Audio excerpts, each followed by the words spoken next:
Assalamualaikum warahmatullahi wabarakatuh.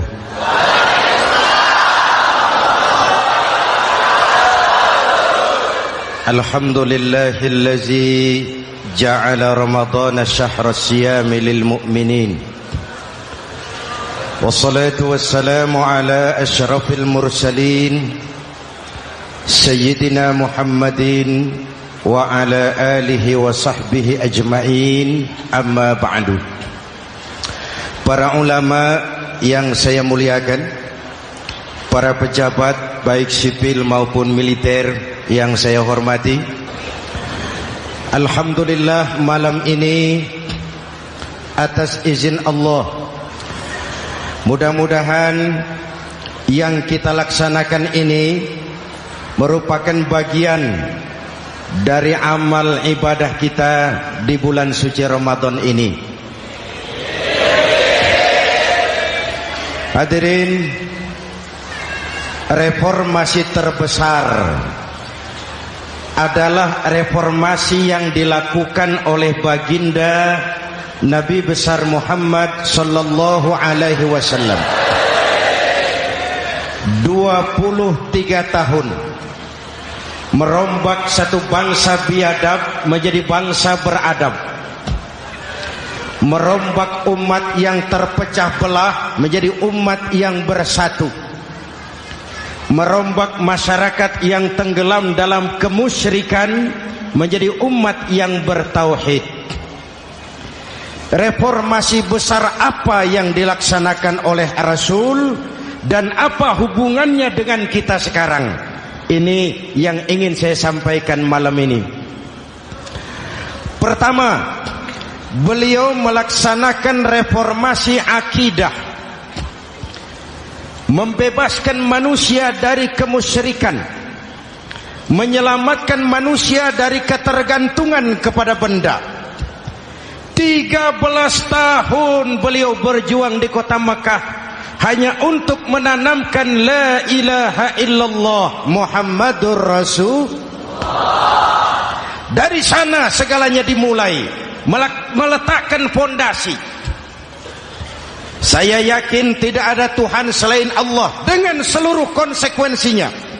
Kalau saya yakin tidak ada Tuhan selain Allah, maka saya tidak akan menyembah kecuali hanya kepada Allah. Orang yang benar fondasinya, benar sujudnya. Jelas?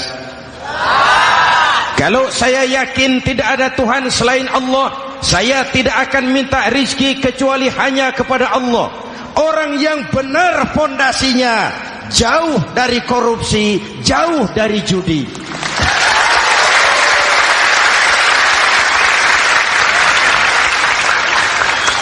Kalau saya yakin tidak ada Tuhan selain Allah, saya tidak akan menggantungkan hidup kecuali hanya kepada Allah. Saya tidak akan melarikan persoalan kecuali hanya kepada Allah. Saya tidak akan pernah takut kecuali hanya kepada Allah. Saya tidak akan minta tolong kecuali hanya kepada Allah. Inilah generator yang membangkitkan seluruh nilai-nilai amal kita. Kita puasa, kita sujud, kita jihad, itu kan karena nilai iman. Betul? Imannya tidak kelihatan, yang kelihatan gejalanya. Mic ini berbunyi karena ada strom. Percaya apa tidak? Kelihatan stromnya? Kok tahu ada strom dari mana?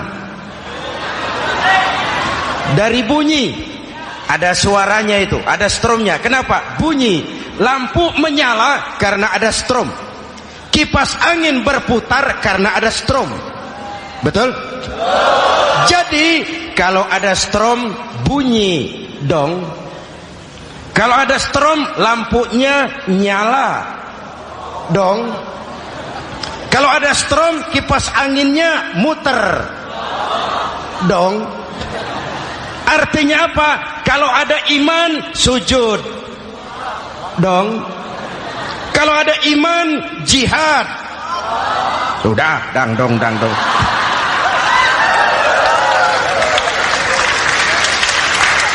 Seluruh amaliyah kita hanya refleksi dari nilai-nilai keimanan. Maka dimulai dengan fondasi. Kalau fondasi kuat, apapun yang mau dibangun aman. Kalau fondasi rapuh, apa yang mau dibangun di atas fondasi yang rapuh? Karena itu, dengan tabligh akbar ini, pesan pertama saya, mari jaga nilai-nilai iman kita. Kita masih bergelut dengan zaman susah.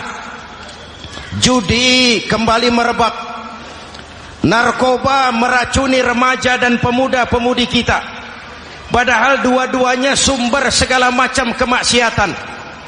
Judi mendidik orang jadi malas, dan sejarah belum pernah mencatat ada orang jadi kaya karena judi. Yang bangkrut, yang kere, yang melarat banyak.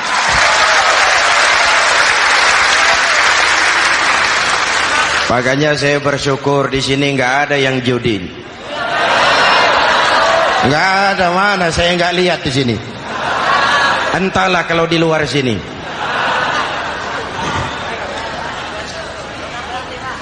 Judi itu penyakit, kalahnya bikin penasaran, menangnya bikin ketagihan. Itulah penyakitnya.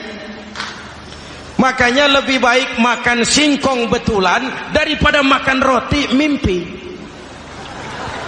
Ayo, makan singkong betulan, makan roti mimpi, lebih baik mana? Lebih baik makan roti betulan, Mas.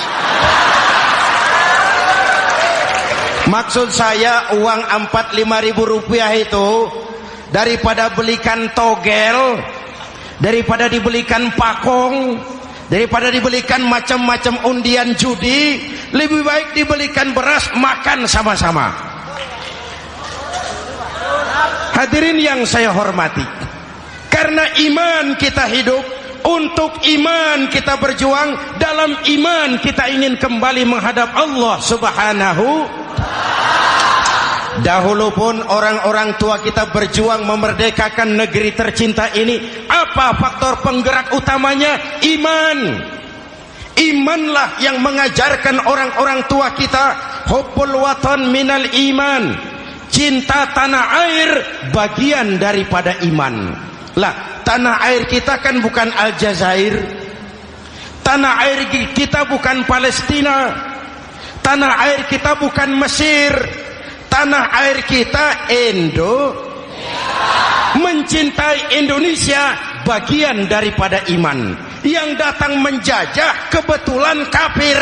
Nah ini, bertemulah cinta tanah air dengan semangat jihad yang diajarkan agama. Lalu bangkitlah para ulama, bangkitlah para kiai, bangkitlah para santri, berjuang memerdekakan negara tercinta ini. Saya tanya lagi, orang-orang tua kita dahulu berjuang melawan penjajah, senjatanya apa? Bambu runcing. Jenderal mana mau taruhan bambu runcing merdeka melawan tank? Bambu runcing merdeka melawan meriam. Bambu runcing merdeka melawan tentara-tentara profesional yang terlatih dengan baik. Menurut logika tidak mungkin. Menurut kebiasaan tidak bisa. Menurut rasio impossible. Entoh nyatanya kita merdeka.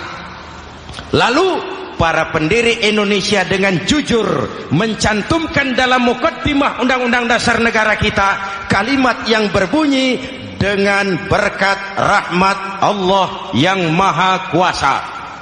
Ada tidak itu dalam pembukaan Undang-Undang Dasar? Ada apa tidak? Pokoknya biar belum pernah baca, ada, gitu saja sudah. Ya, biar lancar urusan. Saya yakin kalimat ini bukan lipstick, not decoration only. Kalimat ini pengakuan moral, pengakuan batin yang sangat jujur dari para pendiri Indonesia bahwa Allah campur tangan dalam proses kemerdekaan. Kalau tidak, nggak ada ceritanya bambu runcing merdeka melawan tank.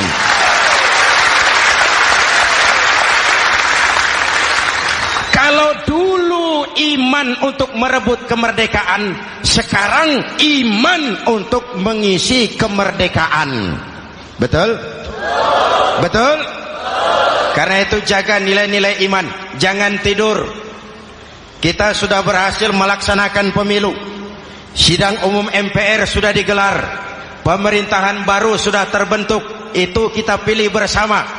Kita dukung bersama. Mendukung itu tidak harus selalu iya. Kula nuwun semohon dawuh kumaha juragan wae oke bos. Mendukung tidak harus selalu iya. Mendukung juga memberikan saran, kritik, perbaikan. Kenapa? Di mana-mana di dunia ini kekuasaan cenderung mau menang sendiri. Kekuasaan cenderung untuk korup. Karena itu kalau kita cinta kepada pemerintah, kita harus mengawasi jalannya pemerintahan kita ini.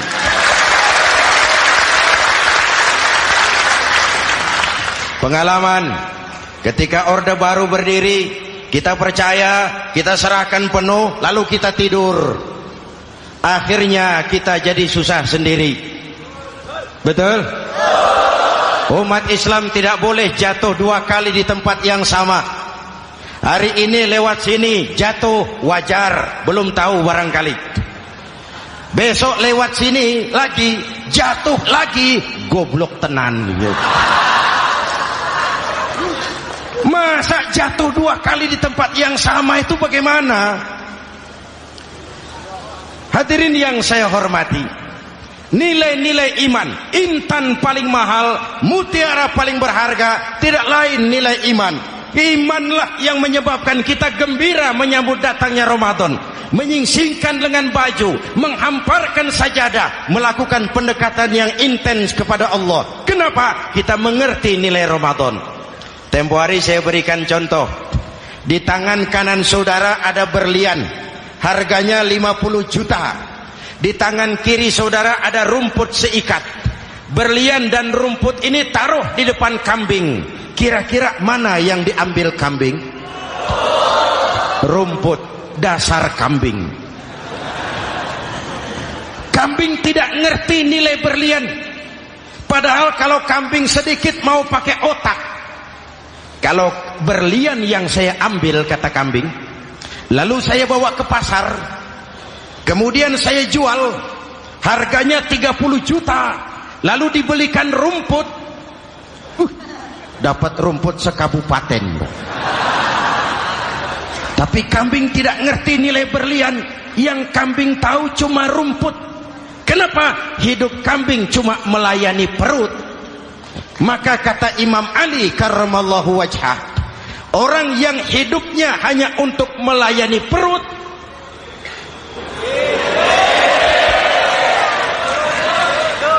saudara yang ngomong ya, tanggung jawab. Saya kan cuma mulai, kenapa diterusin?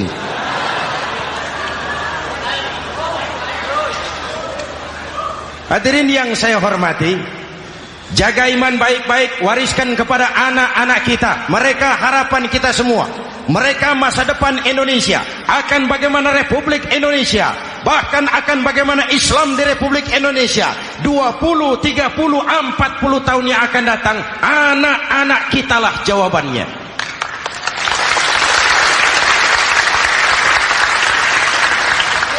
Mereka mau jadi apa? Persilahkan, asal iman merupakan landasan hidupnya. Anak-anak kita boleh jadi jenderal, asal jenderal beriman.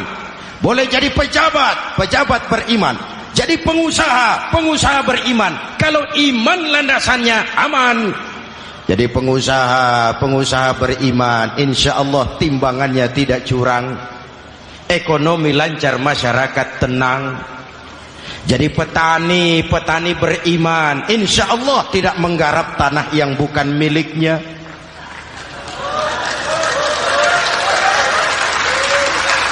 Jadi pejabat, pejabat beriman, insya Allah korupsinya sedikit.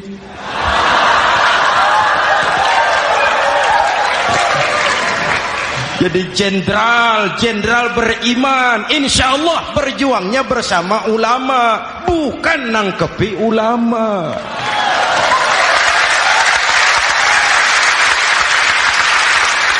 Jadi teknokrat, teknokrat beriman. Jadi pengusaha, pengusaha beriman. Jadi seniman, seniman beriman. Jadi maling. Nggak ada, mana ada maling beriman. iman landasannya, insya Allah aman. Ini yang pertama. Yang kedua, baginda Nabi melaksanakan reformasi sosial. Berupa apa?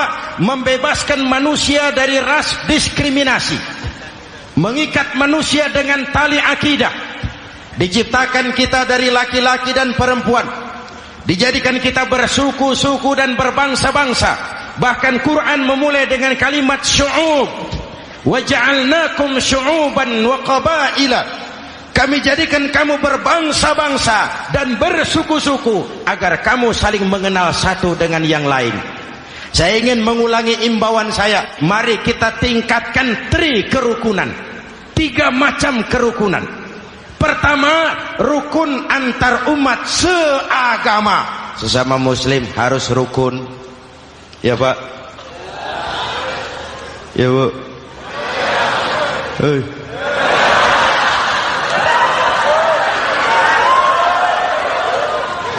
Malam ini saya tidak merasa sebagai tamu di sini. Saya hanya keluarga di tengah-tengah keluarganya.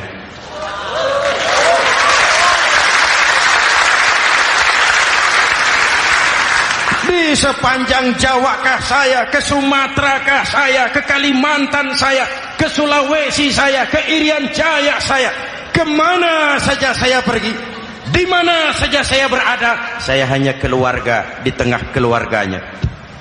Sebagai muslim kita terikat akidah.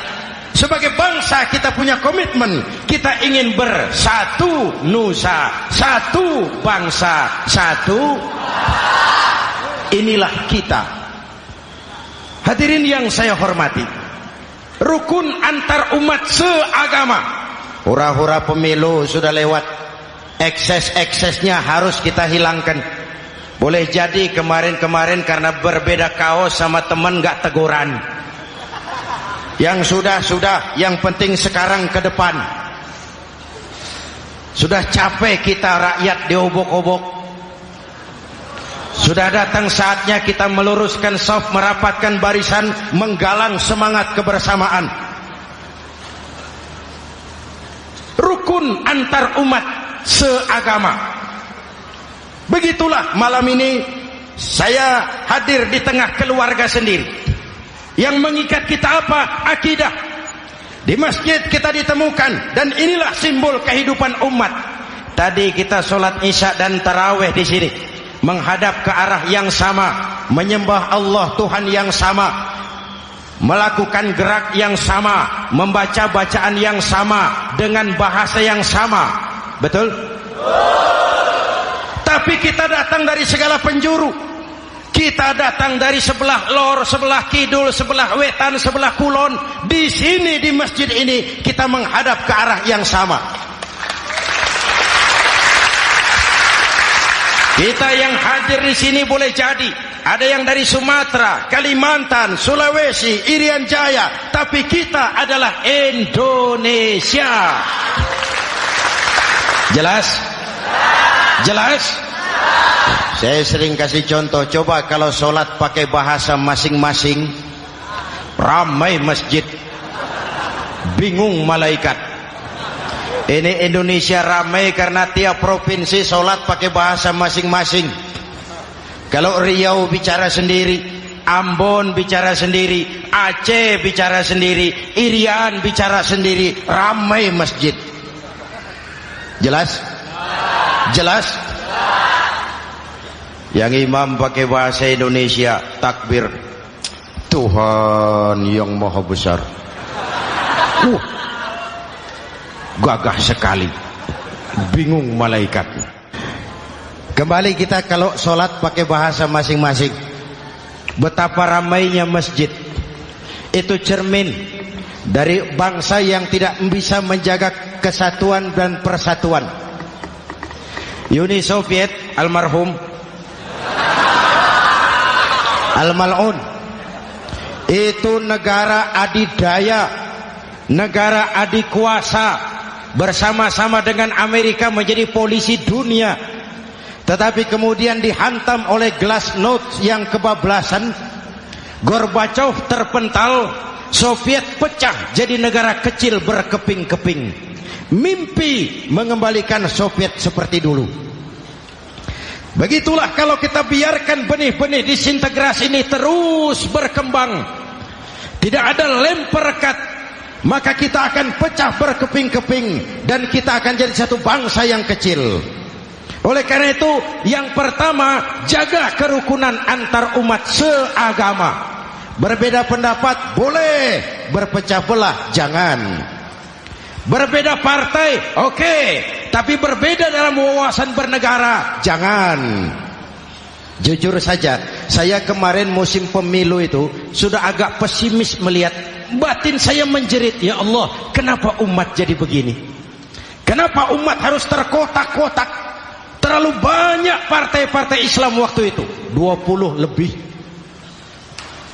Begitu sidang umum MPR berjalan, saya mulai melihat titik optimisme. Ada yang mengkristal, di mana orang tidak lagi melihat partainya, tetapi melihat nilai-nilai imannya. Itulah yang memang utama buat kita.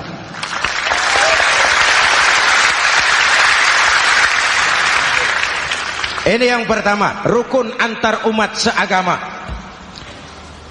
Yang kedua, rukun antar umat beragama. Beberapa hari yang lalu ada kejadian yang mengenaskan di Jakarta Timur, Cipayung. Peristiwa penyerbuan Yayasan Dolos. Hadirin yang saya hormati, kita tentu menyesalkan kejadian itu. Kita tidak bisa menyetujui tindakan main hakim sendiri. Kita berharap pemerintah bukan hanya bisa menangkap pelakunya, tapi juga yang tidak kalah pentingnya mengusut akar permasalahannya.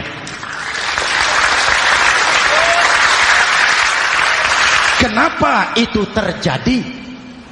Kalau cuma pelakunya yang ditangkap, akar permasalahannya tidak selesai, saya khawatir terulang lagi di tempat lain. Inilah yang terpenting, menjaga kerukunan antar umat beragama, saling menghormati, saling menghargai. Jangan melakukan kamuflase, jangan melakukan tindakan-tindakan yang rawan dan peka.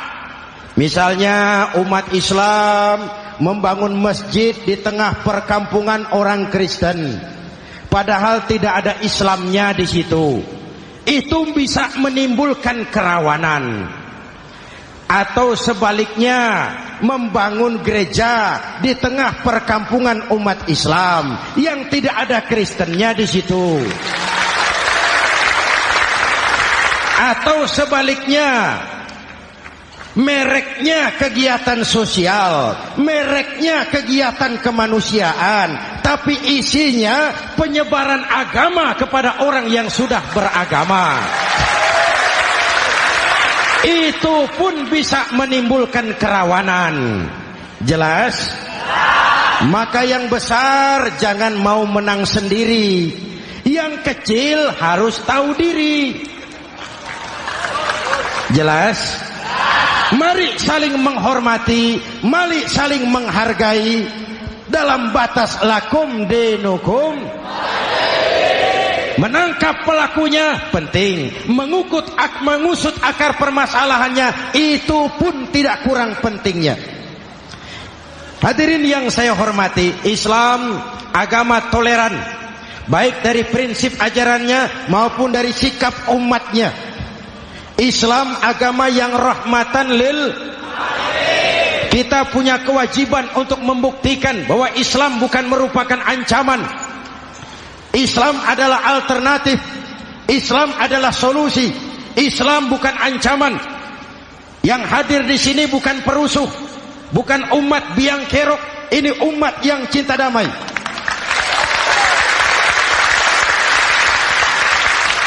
Ini umat yang tidak pernah mencari-cari musuh, tapi juga tidak akan pernah lari kalau bertemu musuh. Mari kita jaga kerukunan antar umat beragama. Jangan sampai peristiwa Dolos terulang lagi di tempat-tempat lain. Saling menghargai, saling menghormati.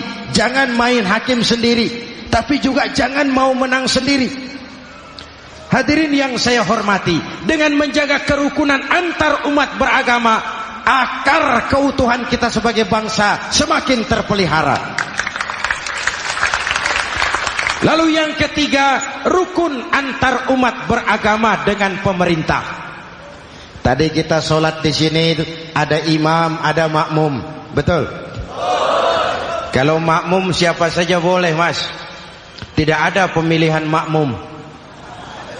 Fikih itu ketat kalau sudah memilih imam. Nih makmum siapa saja. Pak, itu orang pemabuk itu, boleh jadi makmum. Suka mencuri, Pak, boleh jadi makmum. Bacaannya tidak fasih, boleh jadi makmum. Ketinggalan 1 rakaat, boleh jadi makmum. Tapi tidak tiap orang boleh jadi imam. Kenapa? Imam mau mimpin orang banyak. Kalau dia bodoh, bagaimana nasib makmumnya?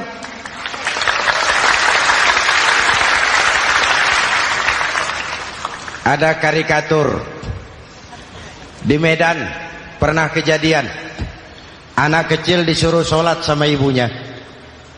Nak, sholat kau. Aku tak pandai sholat, mak. Si ucok rupanya ini. Kata ibunya, sudahlah, kau ikuti saja bapakmu tuh. Apa yang bapak mau kerjakan, kau ikuti sajalah. Jadilah, mak, kalau ikut saja bisa laku. Berangkatlah anak ini kan, sholat di belakang bapaknya, jadi makmum. Sholat di balai bambu, tidak pakai tikar. Bangun sujud, hidung bapaknya terjepit bambu. Karena sakit dan kaget, refleks bapak ini teriak, aduh. Anak di belakang ingat pesan maknya, ikuti saja bapakmu. Si anak ini malah pakai irama, aduh.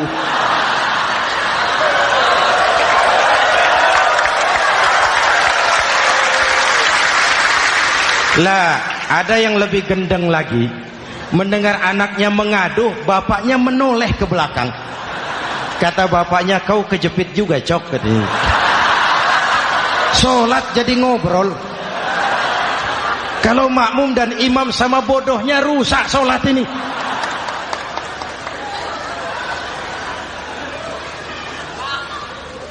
Hadirin yang saya hormati, rukun antar umat beragama dengan pemerintah, pemerintah yang legitimate, yang dihasilkan lewat proses demokrasi. Benarnya kita dukung, salahnya kita tegur, kita kritik, kita perbaiki, kita berikan saran-saran yang baik.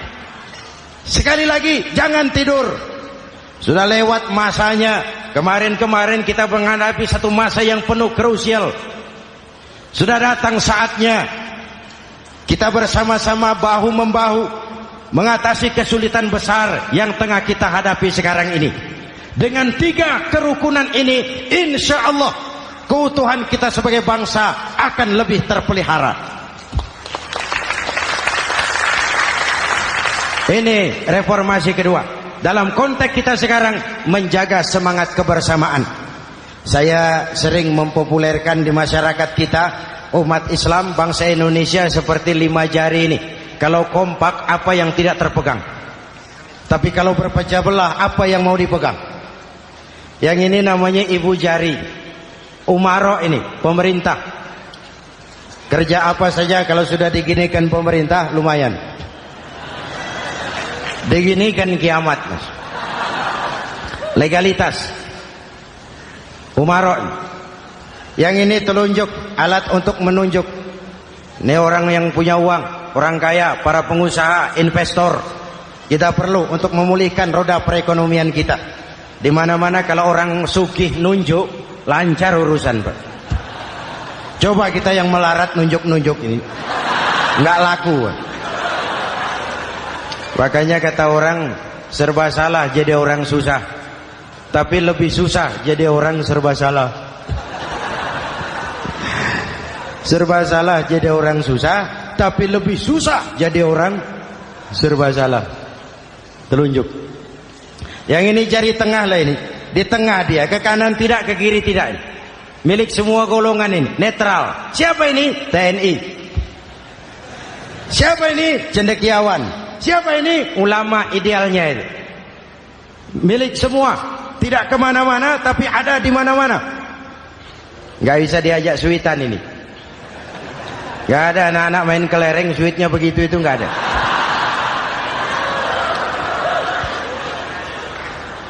Ini jari manis remaja, pemuda, masa muda, masa yang paling manis. Semua harapan milik pemuda. Belum pernah saya dengar ada orang pidato para kakek-kakek harapan bangsa, belum pernah. Mesti kalau sudah harapan umat, pemuda, harapan negara, pemuda, harapan agama, pemuda, harapan bangsa, pemuda, harapan pemudi. Jari manis. Yang ini kelingking, jari paling kecil ini. Ini kaum wanita ini. Perempuan kecil tapi mantap. Masya Allah. Ini ibu jari ini besar ini. Sweet ketemu kelingking, kalah ibu jari ini. Di mana-mana kekuasaan sering kalah sama perempuan. Siapa yang mendorong-dorong Nabi Adam memetik pohon buah khuldi? Kelingking. Kelingking. Kelingking. Julius Caesar tunduk kepada Cleopatra. Siapa Cleopatra? Kelingking. Napoleon, singa daratan Eropa, the Lion of Europe, luas kekuasaannya, hebat tentaranya, bertekuk lutut di bawah kaki Margaret Josephine.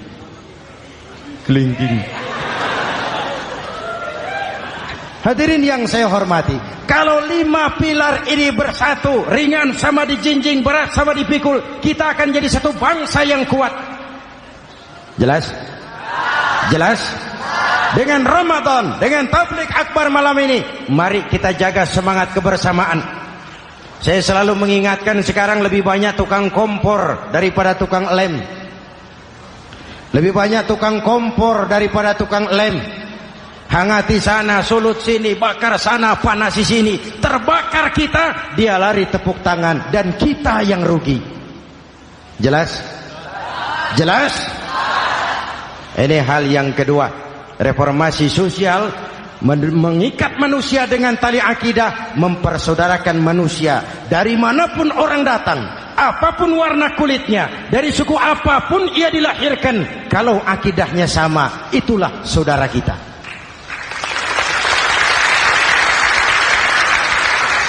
Kembangkan terus kerukunan antar umat seagama, antar umat beragama, dan antar umat beragama dengan pemerintah. Muslim bagaikan satu tubuh. Jikalau yang satu sakit, yang lain ikut merasakan sakit. Muslim bagaikan sebuah bangunan, yang satu sama lain harus saling memperkuat. Ada yang jadi tiang, tentu. Ada yang jadi pintu, memang. Ada yang jadi genteng, iya. Tapi satu sama lain harus saling memperkuat. Tidak bisa genteng ngomong sama tiang. Kata genteng, saudara tiang, kamu sih enak. Saya setengah mati, kata genteng. Hujan kehujanan, panas kepanasan, kadang-kadang anak-anak nakal saya dilontari batu, kata genteng. Yang jadi tiang ngomong lagi, kata tiang, saudara genteng, jangan sembarangan kalau ngomong. Kamu kira kamu bisa nongkrong di atas? Itu gara-gara siapa, genteng? Aku yang topang dari bawah, kata tiang. Kamu jadi anggota DPR, jadi anggota MPR, jadi pejabat, kami rakyat yang angkat.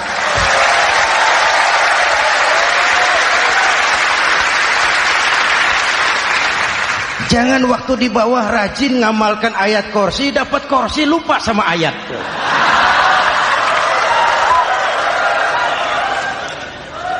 Mari ringan sama kita jinjing, berat sama kita pikul, duduk ya kita sama rendah, berdiri kita sama tegak. Tidak ada warga negara kelas 1 di Republik ini.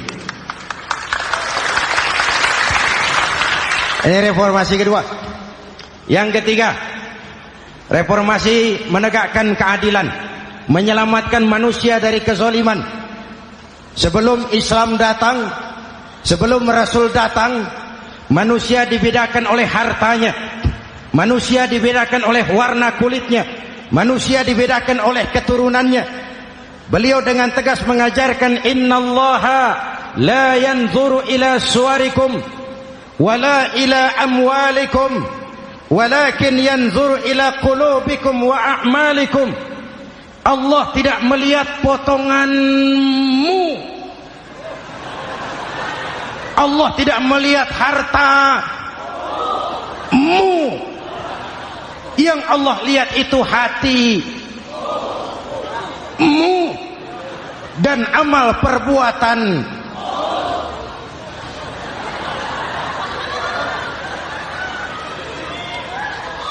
Perjuangan menegakkan keadilan. Hadirin yang saya hormati, itulah yang menyebabkan reformasi kita menggelinding, menuntut keadilan, baik keadilan di bidang politik, keadilan di bidang ekonomi, keadilan di bidang hukum. Nabi pernah mengingatkan, hakim, kata Nabi, itu ada 3 macam. Al-qudatu salasatun. Hakim ada 3 macam. 1 di surga, 2 di neraka. Hadirin yang saya hormati, siapa yang hakim ke surga itu? Ada hakim yang tahu tentang kebenaran, lalu siap melaksanakan kebenaran itu, menghukum dengan kebenaran apapun resikonya, walaupun dimusuhi atasannya, walaupun bertentangan dengan nuraninya, karena itu orang yang dia sukai, tapi dia tetap melaksanakan hukum.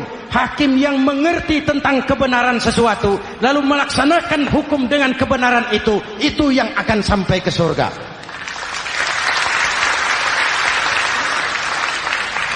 Yang kedua, ada hakim tahu tentang kebenaran tapi tidak mampu melaksanakan hukum dengan kebenaran itu.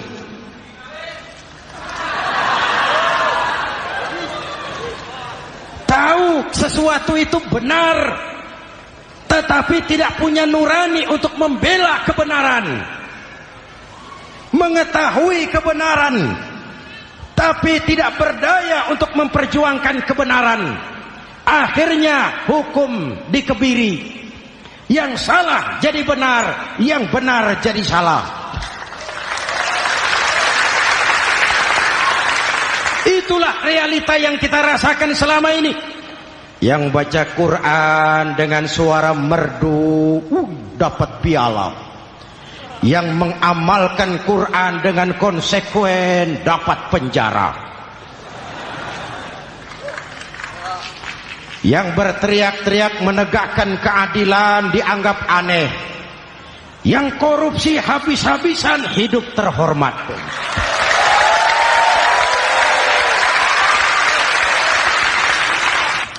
Jadi yang kedua tadi hakim yang tahu kebenaran tetapi tidak mampu melaksanakan hukum sesuai dengan kebenaran. Diperkosanya kebenaran, ditekannya hati nuraninya, sehingga ini yang mengakibatkan terlukanya perasaan keadilan. Yang ketiga lebih celaka lagi, ada hakim yang tidak mengerti tentang kebenaran lalu melaksanakan hukum dalam ketidakmengertiannya. Bodoh melaksanakan hukum dalam kebodohan, itu pun menyebabkan orang masuk neraka. Na'udzubillah. Hadirin yang saya hormati, reformasi yang dilaksanakan Rasul berjuang menegakkan keadilan setelah membebaskan manusia dari ras diskriminasi. An-nas kulluhum li Adam wa Adam min turab, la fadla li arabiyyin ala ajamiyyin illa bitaqwa. Seluruh manusia berasal dari Adam. Adam diciptakan dari tanah, dan tidak ada kelebihan Arab dengan yang bukan Arab kecuali dengan takwanya. Nah, saya masih ingat sebuah cerita. Mau dengar? Mau dengar? Pada waktu Umar bin Khattab radhiyallahu anhu menjadi khalifah, menjadi Amirul Mukminin, itu yang jadi gubernur di Mesir adalah Amr bin As. Satu saat Amr bin As ingin mendirikan masjid, tapi tanah lokasi masjid itu milik orang Yahudi. Ada gubuk di situ. Dipanggil Yahudi ini oleh Amr bin As. Saudara Yahudi, iya. Itu rumahmu ya? Iya. Sudah tahu belum? Belum. Ya memang saya belum kasih tahu. Begini, kamu bangun sembarangan saja, rumahmu kena jalur hijau itu. Lalu saya mau bangun masjid di situ. Ya tapi ada rumah saya, Pak. Sudahlah, rumahmu saya bayar, saya beli. Enggak mau, Pak. Rumah saya cuma itu-itunya. Saya bayar 2 kali lipat. Enggak mau, Pak. Enggak mau. Sudahlah, saya ganti rugi. Ya, enggak mau, Pak. Namanya juga ganti rugi, Pak. Biar digantikan tetap rugi. Mangkel Amr bin As ini wong cilik kok bertingkah amat. Si amat aja enggak bertingkah. Panggil kamtib. Hei, gusur. Ditarik rumah Yahudi ini, ambrol. Menitiskan air mata si Yahudi di sudut kehidupan. Begini wong cilik ini sudah jatuh tertimpa tangga. Rumah cuma sak gubuk-gubuknya diderek oleh petugas. Pikir-pikir Amr bin As kan cuma gubernur, di atasnya kan masih ada khalifah Umar bin Khattab. Saya mau lapor ke pusat. Berangkat Yahudi ini dari Mesir menuju Madinah. Berhari-hari berjalan, sambil berpikir, ini nanti kalau saya laporan kepada khalifah, apa pengaduan saya diterima? Wong saya rakyat kecil, lagian Yahudi, sementara yang menggusur saya ini gubernurnya sendiri. Terus dia berjalan sampai di kota Madinah. Lewat tengah hari dia mulai cari-cari. Ada orang, ketemu orang sedang tidur di bawah pohon kurma. Selamat siang, Pak. Siang. Saya mau numpang tanya, Pak. Tanya apa? Bapak tahu Khalifah Umar bin Khattab? Tahu. Istananya di mana, Pak? Istananya di atas lumpur. Di atas lumpur? Iya. Pakaian kebesarannya apa, Pak? Sutra? Bukan. Pakaian kebesarannya malu dan takwa. Pengawalnya banyak, Pak. Banyak. Berapa peleton? Pengawalnya yatim, orang jompo, kelompok mustad'afin, orang-orang lemah, janda-janda tua.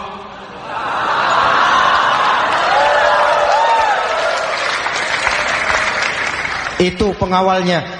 Pakaian kebesarannya malu dan takwa. Pengawalnya orang-orang lemah, tidak berdaya. Kok begitu, Pak? Begitulah Umar bin Khattab.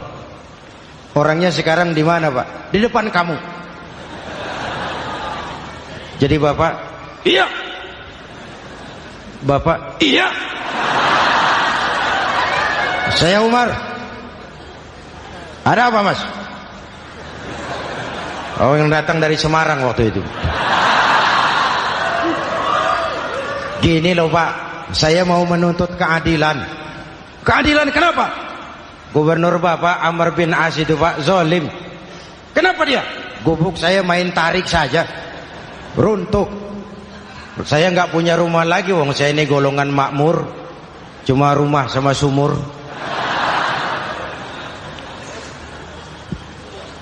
Lalu untuk apa? Katanya dia mau bangun masjid di situ, Pak. Dipaksanya rumah kamu ditarik sampai runtuh. Iya. Yahudi. Ya, Pak. Itu ada tempat sampah ya. Betul, Pak. Di situ banyak tulang unta. Coba kau cari satu tulang unta bawa ke sini. Bingung Yahudi. Pak, saya jauh-jauh dari Mesir ke sini ini mau cari keadilan. Kalau tulang unta di Mesir juga banyak, Pak. Sudahlah, kau ambil saja tulang itu. Berangkat Yahudi penuh tanda tanya, ambil sebuah tulang unta, diberikan kepada Khalifah Umar bin Khattab. Tulang ini diambil, Umar hunus pedangnya, dengan ujung pedang dibuat garis lurus di atas tulang unta itu. Rak.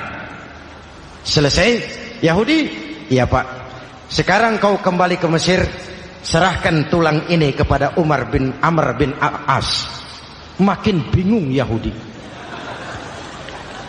Jauh-jauh datang kemari kira mau dapat keadilan, cuma dapat tulang.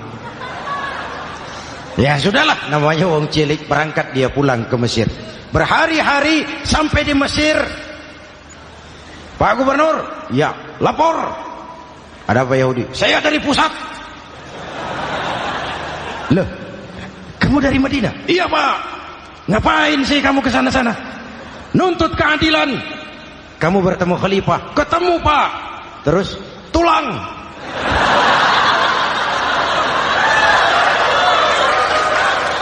Ini loh Pak, salam dari beliau, tulang. Apa maksudnya? Aku nggak ngerti lah itu Pak. Go rene. Diambil tulang itu. Amr bin As melihat ada garis lurus dengan ujung pedang, gemetar badannya, keringat bercucuran. Kepala proyek dipanggil. Mas, ini proyek masjid batal. Gubuk Yahudi dirikan lagi. Loh Pak, kata kepala proyek, saya kan sudah menang tender Pak.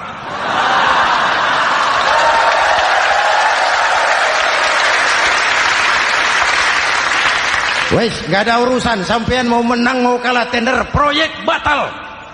Itu gubuknya Yahudi dirikan lagi. Yahudi makin bingung. Ada gubernur dapat tulang gemeter. Pak Gob, ya, sebenarnya apa yang terjadi? Apa-apa? Kamu sedikit-sedikit main pusat.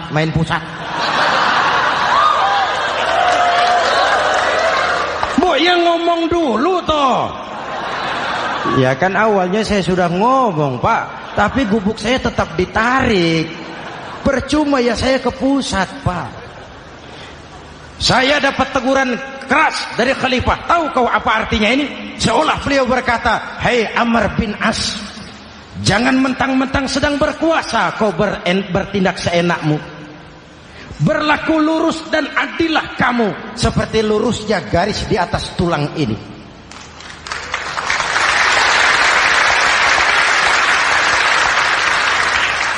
Kalau kau tidak lurus, kalau kau tidak berlaku adil, aku yang akan meluruskanmu dengan pedangku. Itu bahasa simbolik. Siapa yang gak gemeter? Kamu. Pusat. Wedus. Ya ini nek coro kita. Oh Pak, kalau begitu Islam adil ya Pak? Adil. Jadi saya menang Pak? Menang kamu. Padahal saya Yahudi. Tapi menang ya? Menang. Pak sudahlah kalau begitu Pak. Bagaimana? Itu gubuk saya ambil saja Pak. Tanah-tanahnya sak gubuk-gubuknya Bapak ambil. Silahkan kalau mau dibangun masjid. Tidak cuma sekedar itu Pak. Mulai hari ini Bapak dengarkan. Asyhadu an la ilaha illallah wa asyhadu anna Muhammadar Rasulullah.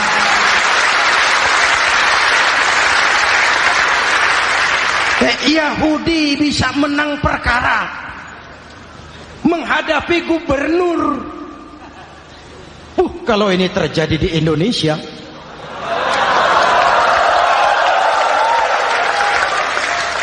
amin. Oke, lalu siapa pemimpin adil itu? Setiap kita kan pemimpin. Presiden, pemimpin di negaranya. Gubernur, pemimpin di provinsinya. Bupati, pemimpin di kabupatennya. Pak Camat, pemimpin kecamatannya. Pak Lurah, pemimpin di kelurahannya. Suami, pemimpin di rumah tangganya. Anak muda, pemimpin bagi dirinya. Dan setiap kita akan dimintakan tanggung jawab. Anak muda pemimpin buat dirinya, nanti diminta tanggung jawab. Hei, kakimu kau bawa jalan kemana? Tanganmu ngambil apa? Lidahmu bicara apa? Matamu menteleng. Apa yang dilihat? Seluruhnya akan dimintakan pertanggungan jawab. Marilah kita jadi orang yang adil kepada diri, kepada keluarga, dan akhirnya kepada masyarakat, bangsa dan negara. Hadirin yang saya hormati, satu ayat yang sering dibaca pada akhir khutbah khatib Jumat, innallaha ya'muru bil adli wal ihsan. Allah memerintahkan kamu berlaku adil dan berbuat ihsan. Tidak sekadar adil tapi ihsan. Ihsan nilainya lebih tinggi dari adil. Contoh, nak, tolong taruh telur itu di pinggir meja. Anak yang adil apa adanya, ditaruh telur di pinggir meja. Anak yang ihsan lain. Lah iya, perintahnya sih di pinggir meja, tapi kalau pas di pinggir meja kan jatuh ke bawah. Ke tengah sedikit. Ini ihsan. Oleh karena itu, mari, perjuangan menegakkan keadilan masih panjang. Jalannya tidak lurus bertabur bunga, menanjak, menurun, banyak onak dan duri. Namun seperti yang dikatakan seorang tokoh, masih Napoleon, kalau ada 1000 orang penegak keadilan, saya satu dari yang 1000 itu. Kalau ada 100 penegak keadilan, saya juga satu dari yang 100 itu. Kalau ada 10 orang menegakkan keadilan, saya juga satu dari yang 10 itu. Kalau hanya 1 orang yang menegakkan keadilan, maka sayalah yang 1 itu. Tetap konsisten berjuang menegakkan keadilan, walaupun besok langit akan runtuh, walaupun besok akan kiamat, keadilan tetap harus ditegakkan. Ini reformasi yang ketiga, menegakkan keadilan, mengayomi masyarakat dengan hukum yang tegas. Dan Rasul menjadi contoh. Ini yang hebat. Misalnya beliau berkata, wallazi nafsi biyadihi law anna Fatimah binti Muhammadin saraqat laqata'a Muhammadun yadaha. Demi Allah, andai kata Fatimah putri Muhammad mencuri, jangan orang lain, Muhammad sendiri yang akan memotong tangannya. Hukum berwibawa, masyarakat terlindungi. Kenapa? Nabi jadi contoh. Jelas? Beliau mengajarkan orang beramal. Kepada putrinya beliau mengatakan apa? I'mali ya Fatimah, i'mali fa inni la ughni anki minallahi syai'a. Fatimah, beramal kau. Fatimah, beramal kau. Fatimah, solat kau. Fatimah, puasa kau. Fatimah, zakat kau.